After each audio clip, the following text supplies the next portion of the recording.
Go ahead. Okay, hello everyone. Welcome to Finding Forgiveness in an Unforgiving World with Tom DeWolf and Marlena Fiol.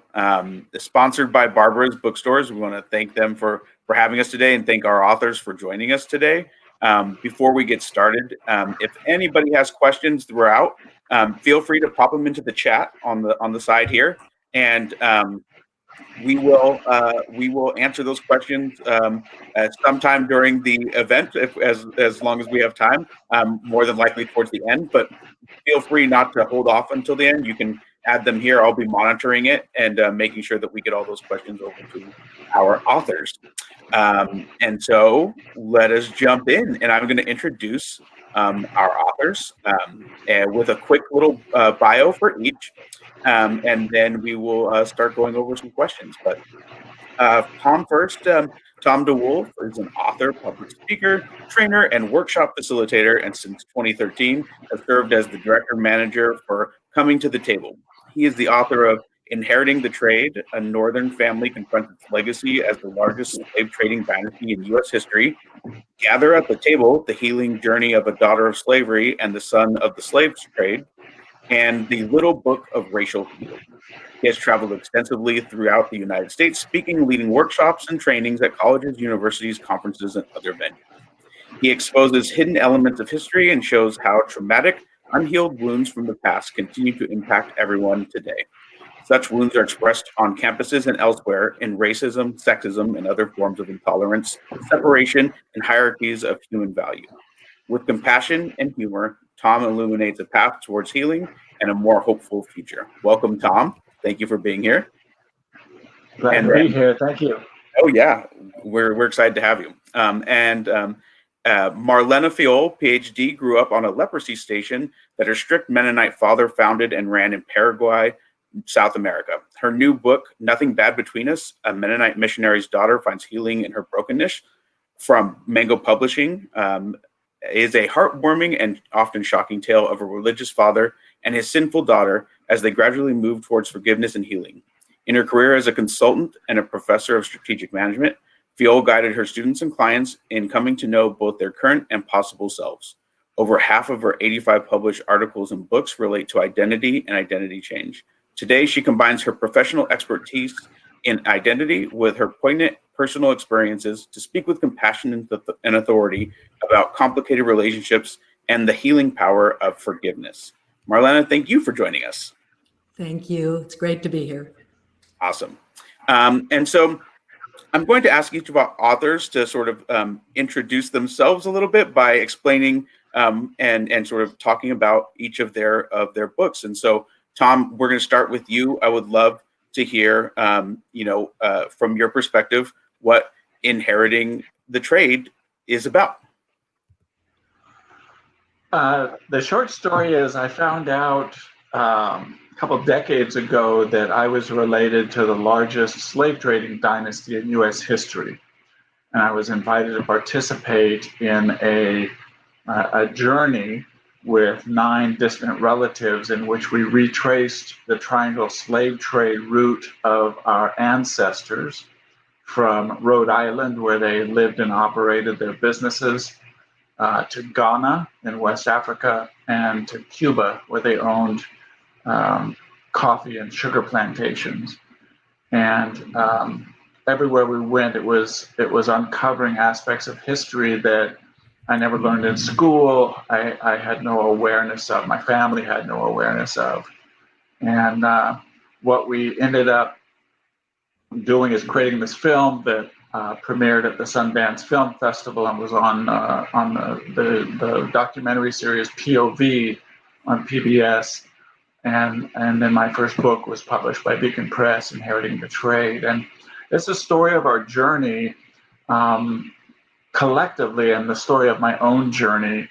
And as I understood, learned things about not just really our family history, but our nation's history, and the recognition that all of us are impacted by the legacy of slavery and its centuries and centuries of abuse and oppression. And I'll pause there and look to you, Marlena. Yeah. I just want to say that Inheriting the Trade, the book that Tom just talked about, is, I think, particularly powerful because of the way Tom weaves together his own personal, very vulnerable story, along with this huge story of injustices that spans generations and continents. My belief is that when we get to when we open ourselves up to our own vulnerabilities and failings, that's when we can touch those big injustices. And it's so beautifully done. So I'm thrilled to be here today with you, Tom. And thank you, Barbara, for hosting this. And thank you, James, for moderating. And we actually have sound that works now. So that's great, too. Yeah, we had a couple of hiccups getting started, but we're up and running now. We're good. Yeah. So my book, Nothing Bad Between Us, a Mennonite missionary's daughter finds healing in her brokenness, at one level, it's the story of a rebellious missionary kid who, as James said, I grew up on a leprosy colony that my father founded the year I was born in Paraguay, South America, in a Low German Mennonite community in Paraguay. And so I grappled with these contradictory forces. On the one hand, I desperately wanted to be accepted by my hero, Dr. Father, and his Mennonite clan. And at the same time, I rebelled terribly against the abusive controls. And this struggle came to a head when I was a teenager, and my Mennonite church humiliated me and rejected me in front of the entire congregation after I confessed to sexual misconduct. And my father rejected me and threw me out of his life. And I at that time, I escaped to the US, but when we carry our shame with us, we really never do escape. And so I continued to struggle until I hit rock bottom. And it's really there, when I was broken, that my healing was able to begin. So that's at a deep.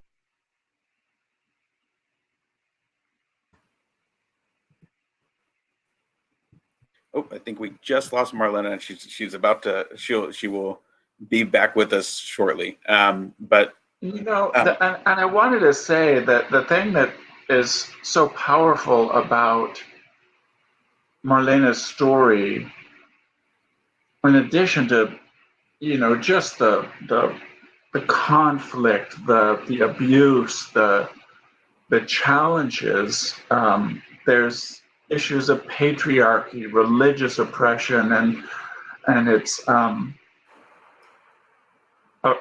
challenging book to read, and yet such a beautiful story. And the thing that I find compelling, and so appreciate being invited to join Marlena and you here, James, with Barbara's books, is the interconnectedness between these two stories. I mean, at the slave dungeon in Cape Coast, Ghana, right above the dungeon is a church. The church has been complicit in enslaving people from the very beginning. And when I, had completed and had a draft done in my first book, is when I got invited to participate in a weekend gathering called Coming to the Table. And it was 15 years ago right now, like this weekend, that we had a 4-day retreat, and learning so much about trauma awareness, resilience to trauma, restorative justice rather than punitive justice. And it all took place at Eastern Mennonite University. Well, I honestly didn't know what a Mennonite was. I mean, I grew up in the church, Disciples of Christ, First Christian Church, but I had heard of the term Mennonite and, some connection with like Quakers and the Amish, but it wasn't until I began spending time at EMU that I understood more about what a peace building faith this is. And yet within every religious organization, every denomination, there is still very human foibles, and there's still patriarchy, there's still oppression, there's still abuse. I mean, we've read about it in the Catholic Church and in Marlena's story, in Christian, Muslim, Jewish traditions.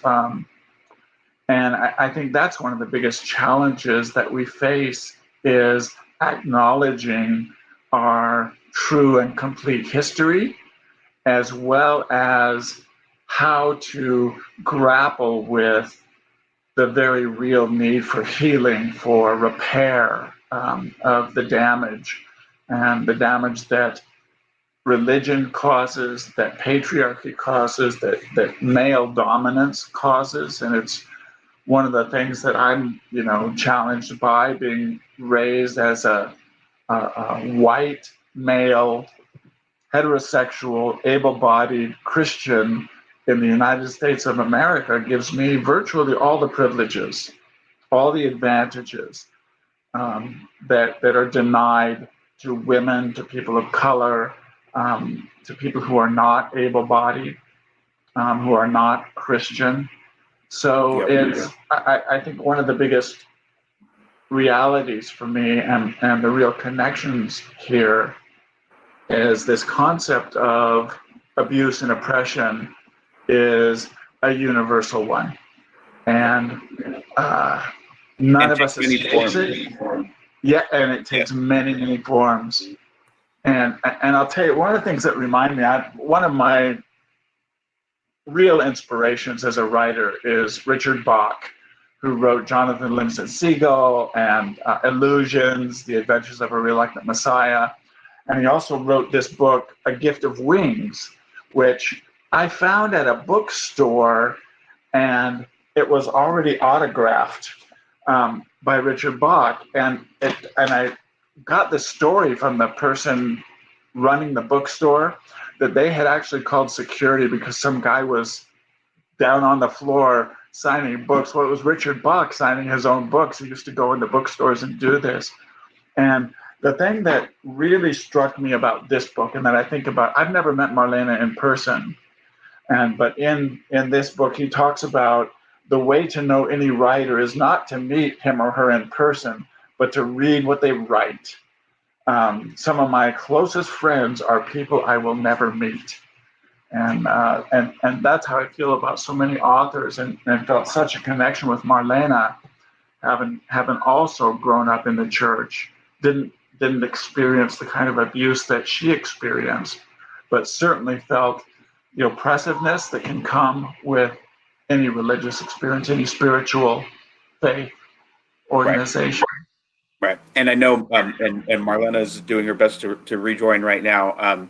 I know that she would say, part of that is the actual structure of things that have been set up in wherever you're at, and part of it is the reinforcement within family units, right? And the story of forgiveness starts.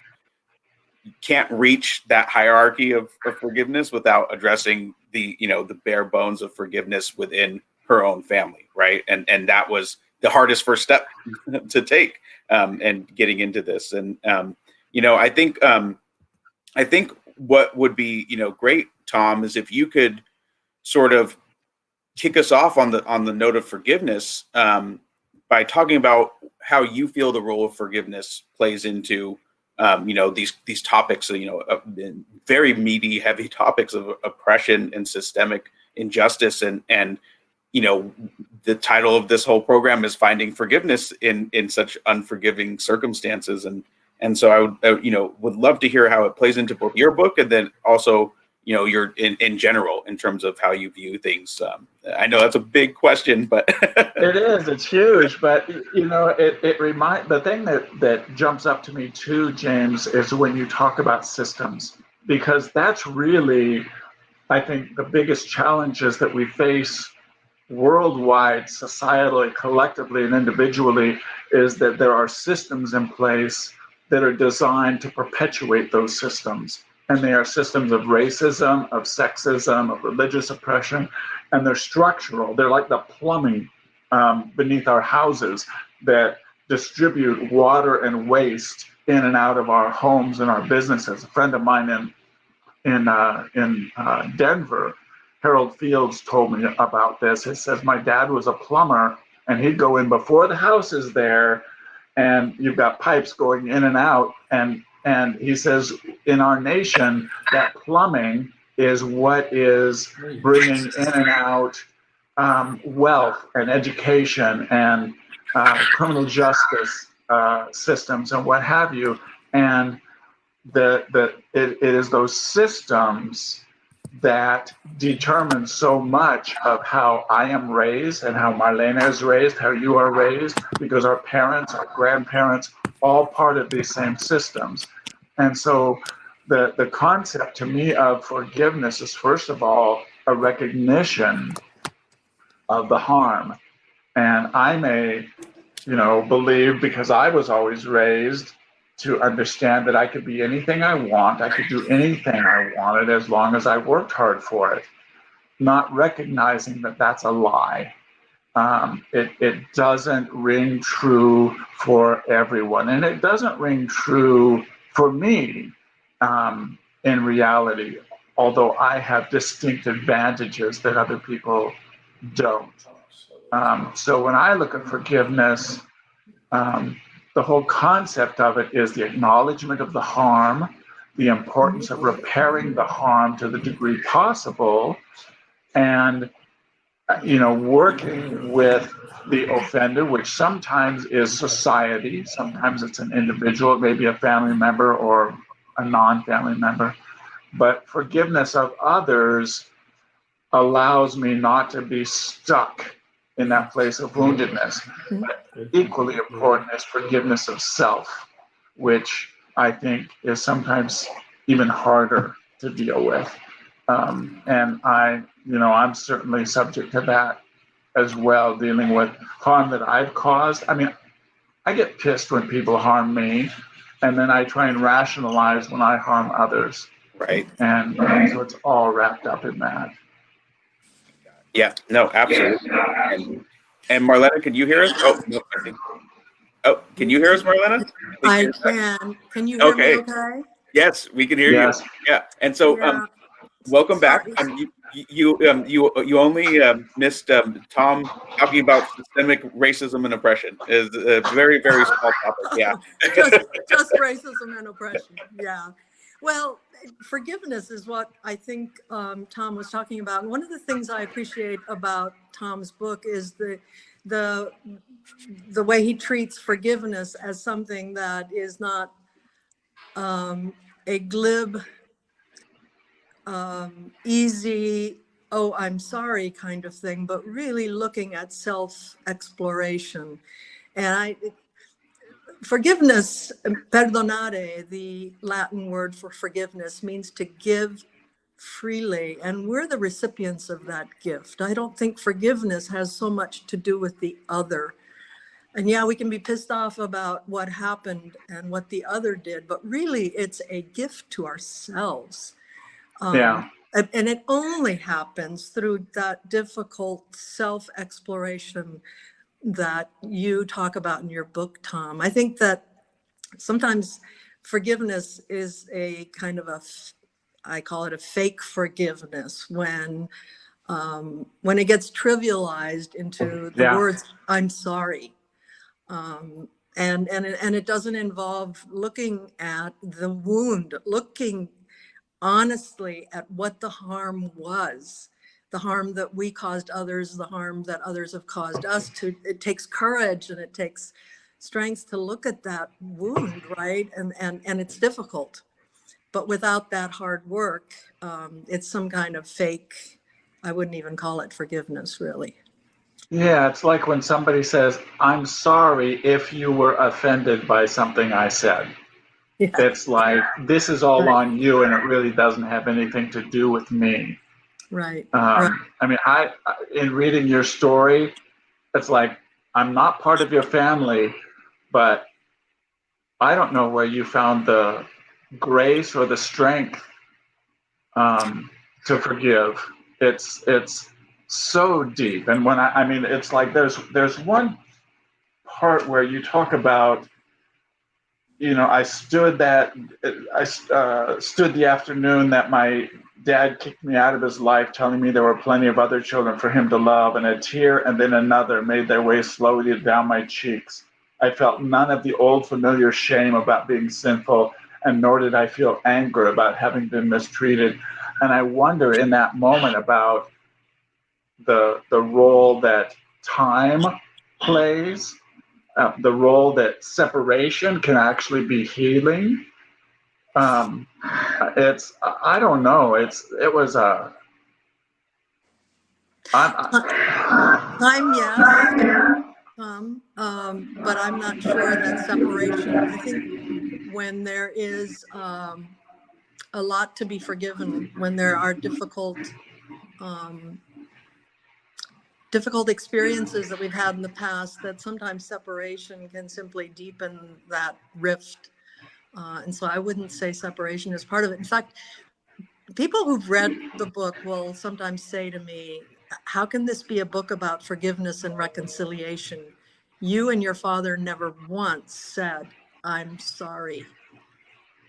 And it's true. And we didn't in our lives say, I'm sorry. And there was a lot that we had to forgive, but we didn't say the words, I'm sorry. Reconciliation, I believe, is more about showing up vulnerably and seeing my own failings as well as the failings of another, and seeing our common humanity. And then it's not something we do, it's something we step into. And that was my experience in the long journey, and it took a lot of time. And my experience of that journey was that we continued to show up for each other. At first, it was difficult, it was awkward, it was not comfortable, but we continued to show up. And eventually we saw each other's brokenness. And really, that's when we could step in to reconciliation. Neither one of us did it. So I've been asked, so who was the broker of the peace between you? It wasn't I, and it wasn't my father. If I had to name a broker of peace, I'd say it's grace. But we had to show up for each other in order for grace to do its work. I have this image in my mind of you being a few hours old and your dad holding you in his arms and just feeling unbridled love and adoration for this new baby. And then things change. And when you can get to a point of reconciliation, that's what we're trying to get back to, is that unvarnished love that is between two human beings, two spiritual beings in this lifetime. And I struggle with the term reconciliation in many contexts because, like, we talk about reconciliation between people of European descent and people of African descent, but there's never been that moment of love and acceptance that there was at your birth between you and your father and your mother. And in situations where there's never been a healthy or loving relationship ever, in terms of who was the enslaver and who was the enslaved, and the abuse and the murders and the rapes and the lynching, and in that case I don't even use the word reconciliation. It's more like we're trying to create something new here. We're trying to create a healthy relationship that has never existed before. It's more of transformation into something new rather than reconciling. Like if I get into a fight with my wife, we know what reconciliation is going to bring us back to. It's that loving relationship that we've had for so many years. But it's a struggle. I so agree with what you're saying. The word reconcile comes reconciliare in Latin. You can tell I love the etymology of words.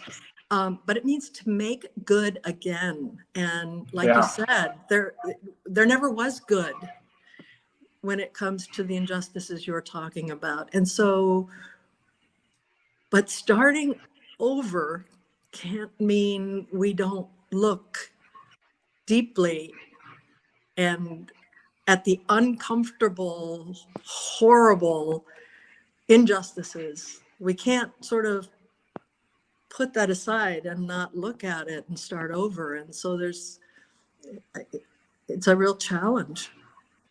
I think you're really honing in on, the challenge of it is there's nothing simple about this work of forgiveness, of reconciliation or transformation. There's nothing simple about it. You've got to understand the wounds and what it will take to heal those wounds. And that takes acknowledgement, that takes honesty, it takes vulnerability, like you described earlier. And getting to that place where we're willing to be that vulnerable, none of us are taught that. We're taught to build walls to protect ourselves, and that keeps that vulnerability away. And, people talk about, I'll get accused of being Mr. Kumbaya a lot. Because I believe so much in the importance of that vulnerability in relationships, and me being able to hear your story and you being able to hear mine. That's how we build relationships. And when we are vulnerable enough, we build authentic, accountable relationships. And when harm is caused, accountability is required, and that accountability will almost always be painful, because we're dealing with damage here, real serious human damage. But when I ponder the gravity of all this, whether it's due to religion or white supremacy or male patriarchy, it gets back to these systems, and I'm taught it. And it's not like I'm taught ABC in a classroom. It's in my DNA. I inherit, as my parents inherited and my grandparents inherited, and all of our parents and grandparents, and what we're taught by society. This is the way things are. And so, I watch it playing out right now politically. All of what's taken place, the attack on the U.S. Capitol on January 6th, and afterwards, people who previously had been basically inspiring this attack are now, well, we need to talk about unity and forgiveness. But moving right to forgiveness and reconciliation without doing all the work of acknowledgement, of dealing with the reality of the harm that has been caused, we can't get there. And it's hypocrisy, and it's a disservice to the term healing. Yeah. So I think about the beautiful words of Amanda Gorman when she said in the poem at the inauguration, she said, we're not a broken nation. We are an unfinished nation. And I get the resilience that she's pointing to. It was just an extraordinary poem. And I love the optimism and the belief in our resilience as a nation. But there's a piece of me that believes we need to break open We really do need to break open before we can finish the business. And I think that's what we're talking about. That's what I hear you saying. Yeah. Yeah. I remember, you remind me, when we were in the dungeon at Cape Coast Castle. I mean, it's a prison where people would be spending weeks, no toilet facilities, no beds, just a hard dirt or rock floor. And Professor Anyu Doho, revered national poet in Ghana, was talking to us about slavery being a living wound today that lives under a patchwork of scars. And until we remove those scars and heal the wound properly, we are deluding ourselves to think that we've healed. And it's that case with all human woundedness, broken relationships. It's the wounds are really deep, and it's within families, as we all experience to some degree, and you've written so eloquently about it in your book. And it's this way outside of families, in schools, in businesses, in relationships within the criminal justice system, at churches, and real estate offices. I mean, you name it. We've got deep, deep wounds as humans. And when I listen to her give that beautiful poem, I'm with you. I may not agree with that. And part of that is I'm in my mid 60s, and she's just a little bit older than my oldest grandchild. Yeah. So our life experiences are different, and we're going to have different perspectives. And I so appreciate the optimism Yes. that she expressed, that it gives me hope that young people will continue to help repair the damage that we're trying to repair, and we will not finish. Yeah. We will not finish. Yeah, and I think that speaking and listening, hearing each other's stories is such a big piece of that. And I know there was a no talk rule that you wrote about in your book. And it was certainly true in my Mennonite family. And I have a sister who is very opposed to me having, and I quote, dredged up for public consumption the sins of our family, our church, our community. But until we acknowledge and talk about, I think that there's a lot of shame in the no talk rule. There's a lot of shame that motivates that.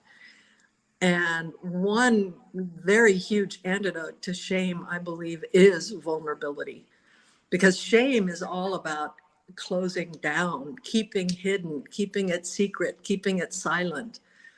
And if I'm vulnerable and I open myself to exploring those wounds and exploring my own failures and my failings, that's an antidote to shame. That's bringing it to light, allowing healing to occur. Somewhere here I have a quote from you, Tom. Here it is.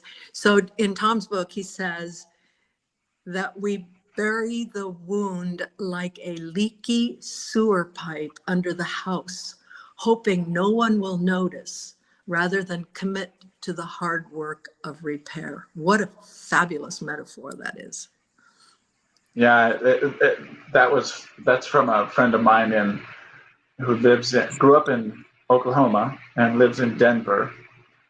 Grew up in Tulsa, and his father was a plumber, and he made that metaphor between, plumbing in a house and the plumbing in our nation and in our world, and the resources that are distributed unfairly through our leaky, corroded old pipes in our world. I remember taking a class one time from Howard Zare, who is he was a professor, retired now, at Eastern Mennonite University, and he's considered like the father or grandfather of restorative justice, bringing this indigenous concept into popular discussions in the United States. And he says one of the biggest challenges that we face in this country is that we do a really lousy job of addressing shame and guilt. We use them, we wield them as weapons rather than dealing with them as part of the woundedness that also needs to be healed. And boy. Yeah. And there's such a big difference between guilt and shame, right? Guilt, I feel bad about something I did, leads to me feeling guilty. Shame is me feeling fundamentally bad about who I am. I grew up among leprosy patients who suffered from tremendous shame and stigma. And there's no way that my experience even comes close to what those poor people experience. But I think shame, whether it's large or small, does its dirty work in our lives, and it shuts us down. And it's a huge factor. Yeah. So you write about pride, Tom, in your book. Your family's tremendous pride and how that entered into how you describe the past and the present. Yeah, it's a funny thing. Sure, it's how do I say this? It's one of the fascinating things to me is, in a certain sense, I could get out of this because I wasn't directly descended from the slave traders. I was directly descended from the older brother of the first slave trader and that whole side of the family. And so it would be easy for me to say it wasn't me, it wasn't my direct ancestors. And yet I was still invited to participate in this journey. And I was, in fact, the only one that still carried the name of DeWolf, exactly, which is the name of the slave traders carried. Nobody else still had that as a surname. A couple have it as a middle name. But it's this whole thing for me is we're all looking for ways to avoid being attacked, avoid being shamed, avoid being culpable for damage that gets caused. I remember years and years ago, there was an interview that Larry King, who just passed away, he had interviewed former President Bill Clinton at the time, and it was just after Larry Craig from Idaho had the news came out that he had been arrested and pled guilty for soliciting sex in a men's bathroom in Minneapolis. And Larry King said to Bill Clinton, don't you feel just a little bit like this is, here's the guy who was like the attack dog during your impeachment trial and the whole thing. And now here's this. Doesn't it give you just a little bit of satisfaction? And Clinton said, no, it doesn't. He said, what I went through, what I experienced, yes, I caused harm, but what I went through was just horrible. The spotlight, the just a trauma of what he experienced. And he says, and I recognized that I had spent a lot of my life actively accusing others and abusing others and shaming others for mistakes that they made. And what I could say is I didn't do that particular thing, so I can abuse them for that thing that I haven't done. Yep. And finding ways to rationalize. And he says, I promised myself I wasn't going to do that anymore. Now I think about Larry Craig's own humanity and his own woundedness, what his family is going through, his wife and children, and the hope that they can get to a place of healing to the degree possible. I thought, wow, my opinion of Bill Clinton rose dramatically as a result of listening to that conversation, because I wasn't in a place like that at that time, and tried to do try to be more that way, more vulnerable, thoughtful, understanding, compassionate, graceful, the kinds of things that I was not taught. That's not being strong. Being strong, is this whole different thing. Well, that being strong is what got us into the deep divisions and trouble that we're in as a nation and we individually. The real strength is the vulnerability. The real strength is being able to open your heart and say, I'm wounded, I've caused wounds. How do we collectively heal? Yeah, and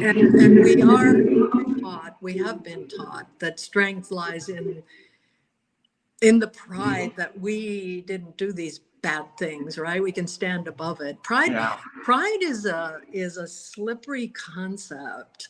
The Mennonites, I grew up believing that pride was a sin. Yeah. And yet, really, when I think about the Mennonite congregation that I stood in front of when they persecuted me, there was a lot of pride under the surface in the self-righteousness of that community.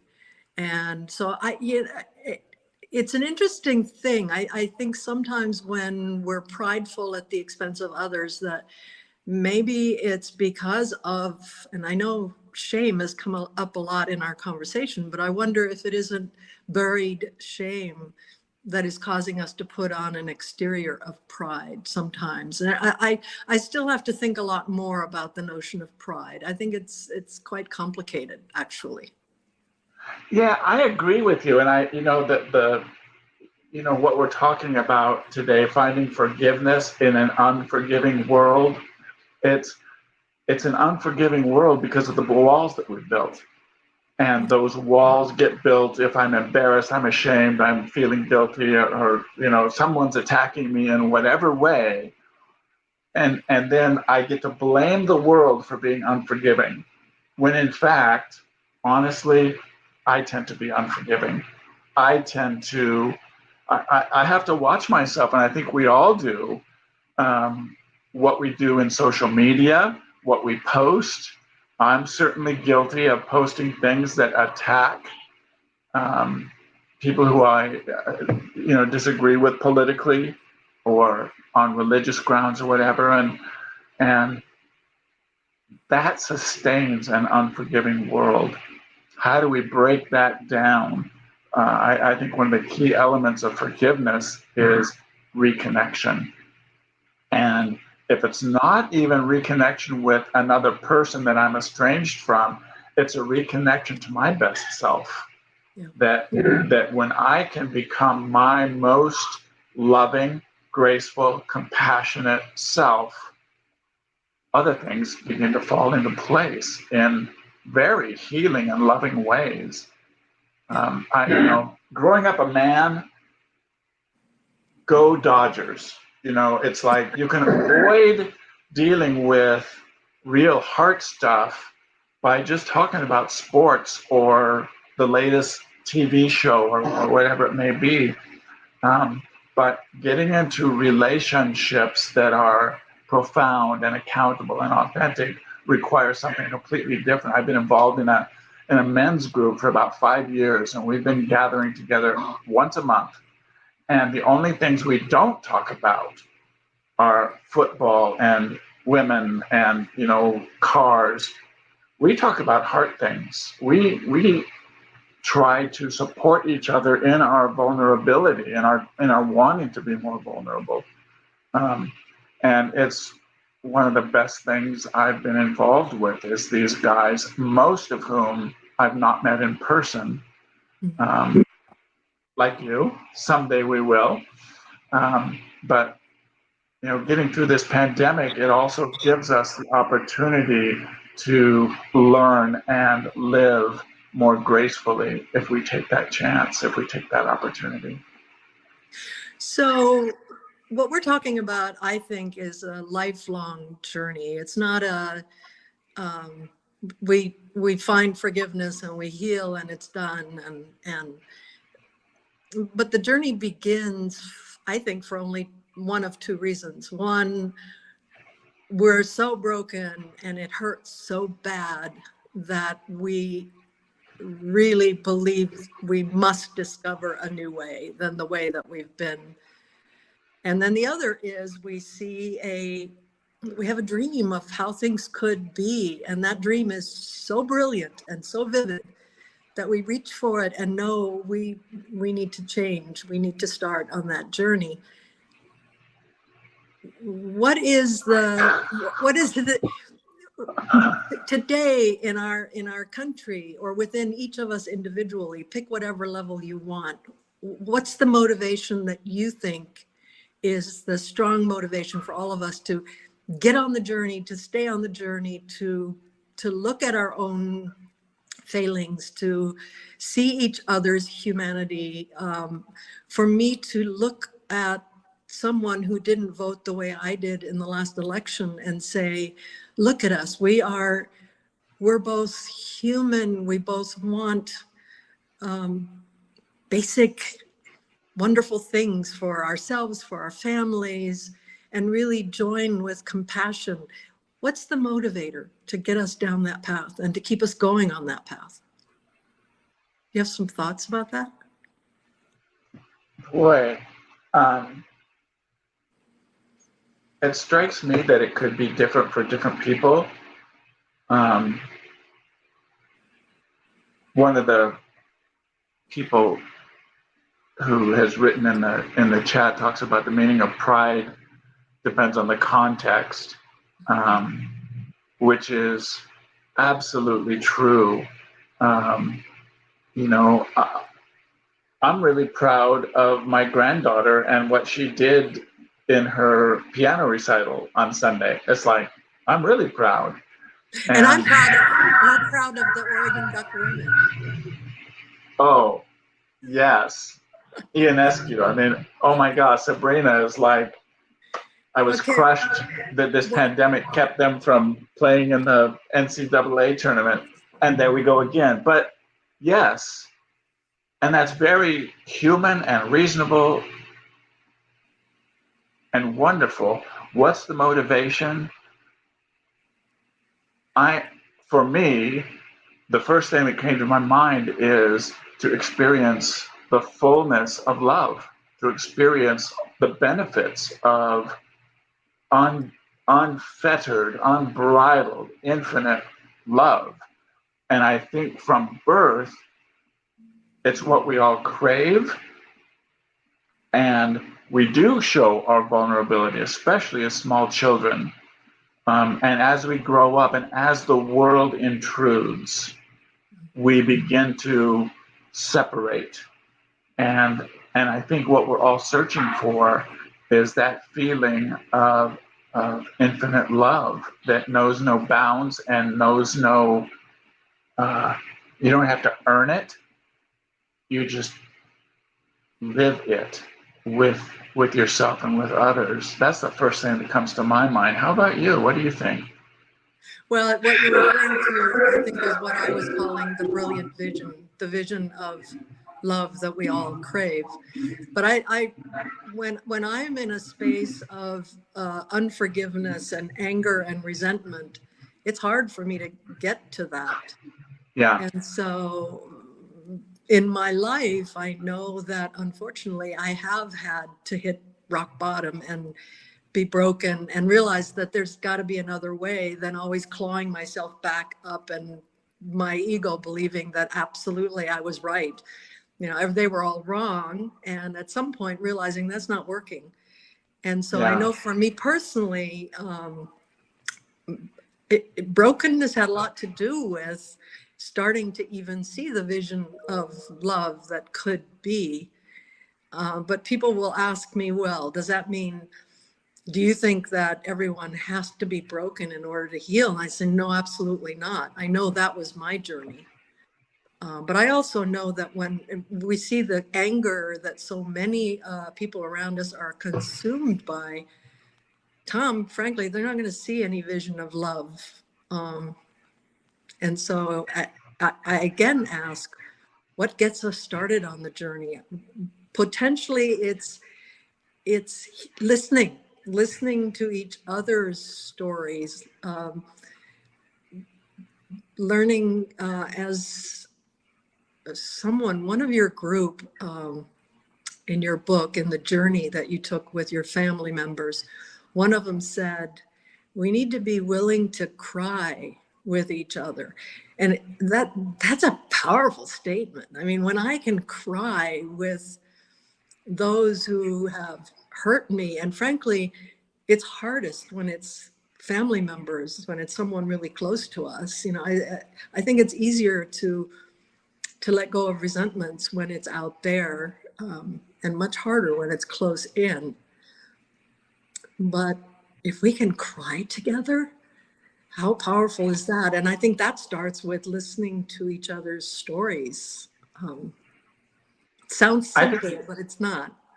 And it's not. And because we're so typically, like, I just jumped on you and I apologize for that, but it's one of the things that we tend to do is we listen in order to prepare our response, rather than deeply listen to the stories of each other. And every relationship is based in story. The reason I abhor someone is because of the story that I have told about that person to myself. The reason I adore and love someone is because of the stories that I have taken in that they have shared. And it's all about the stories. And the one thing that I've learned that has proven itself true over and over again is that it is hurt people who hurt people. Every,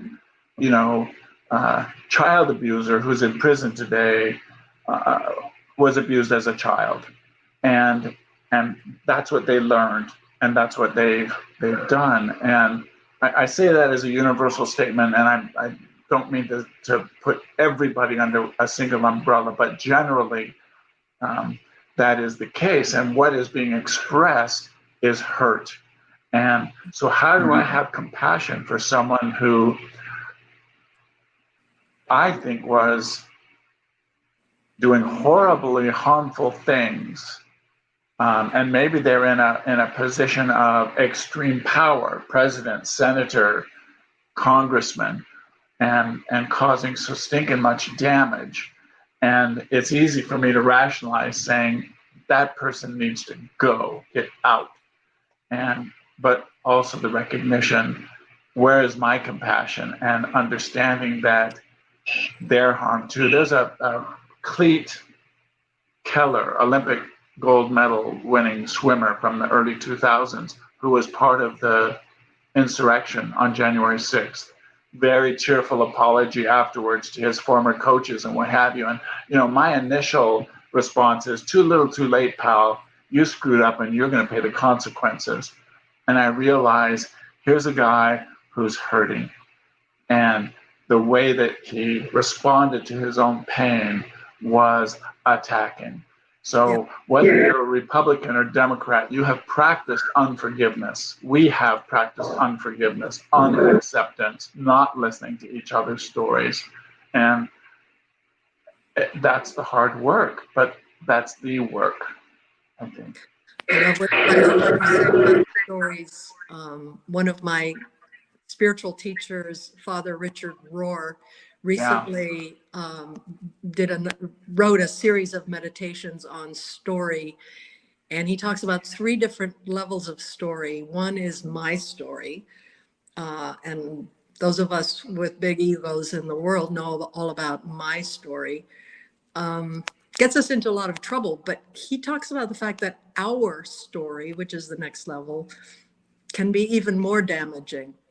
It's when we band together in our pride of who we are, and often at the expense of others.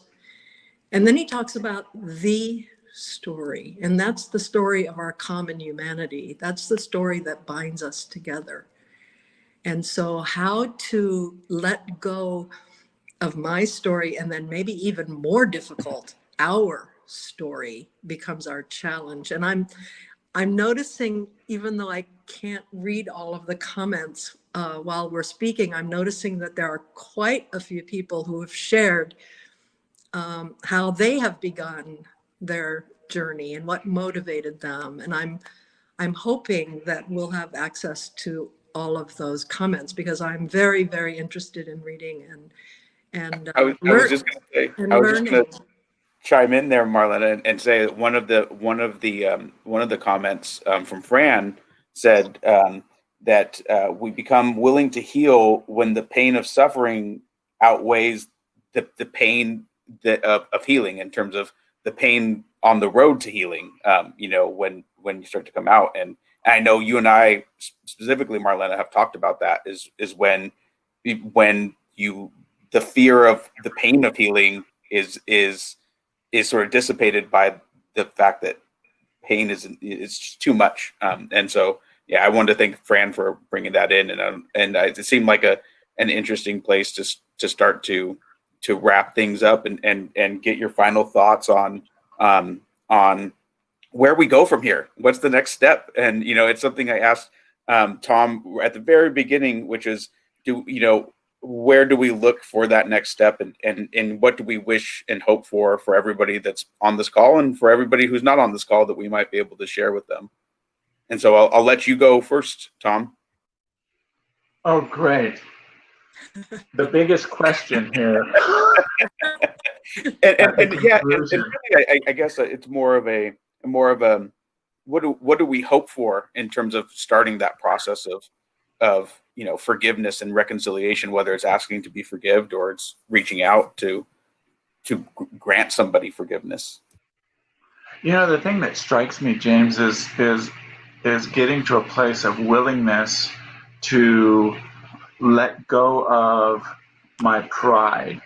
I think the hardest thing that we can do is to let down our guard, to be vulnerable to the point where we're allowing things into our lives that hold a mirror up to us on our own human foibles, the damage that we have inherited and the damage that we perpetuate, whether that's racism, religious intolerance, family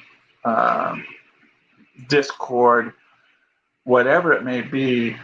The only way to get to a place where we are open to forgiveness in this unforgiving world is being in a place of vulnerability, where I actually open my heart.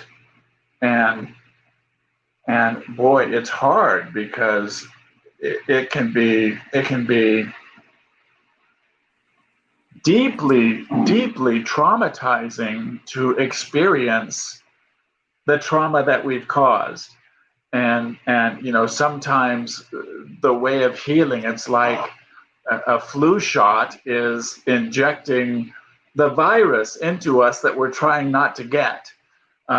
So there's medical evidence that this kind of approach can be healing, when we're willing to be vulnerable and experience what it is that has caused the trauma within me, that has caused me to create trauma in harming others.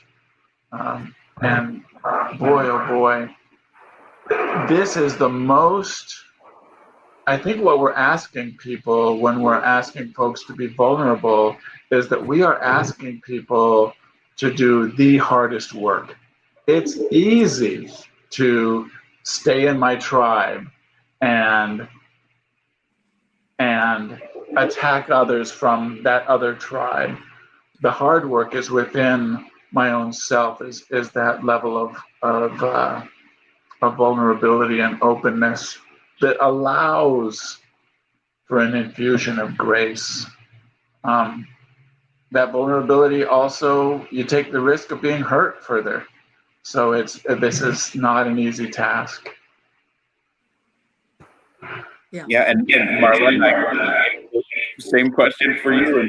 In that, Tom was saying is vulnerability is where you start in terms of the process of forgiveness, whether that's giving forgiveness or asking for forgiveness, and or having it in you to do either. And so just your thoughts on that. Yeah, can you hear me okay? Okay, good.